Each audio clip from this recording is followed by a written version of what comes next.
You sailed solo across the Indian Ocean. What was the toughest challenge you faced on that over 4,000-mile journey? Somebody have asked me what was the most difficult challenge in crossing the Indian Ocean, which was my first ocean passage, and they are often surprised by my answer. The most difficult thing was starting.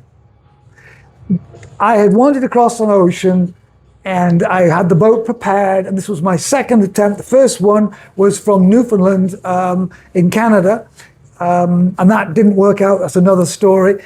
And I was having trouble with my autopilot, and I kept going round and round in Patong Bay in Phuket, trying to get this thing to work.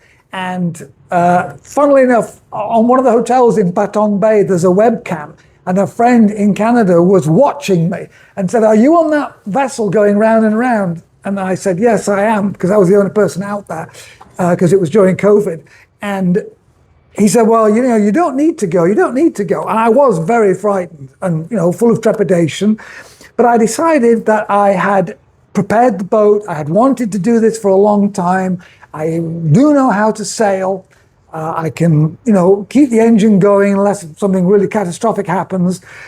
And I thought, if I turn back now and go ashore, I'll never try this again, and something in me will die.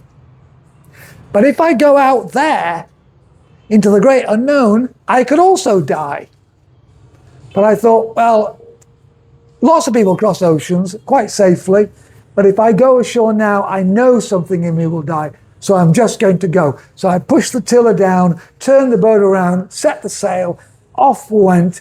And, within 4 or 5 hours, you can't see any land. There's just you and the boat and the ocean, and you're alone and everything's fine. And it's time to put the kettle on and just chill.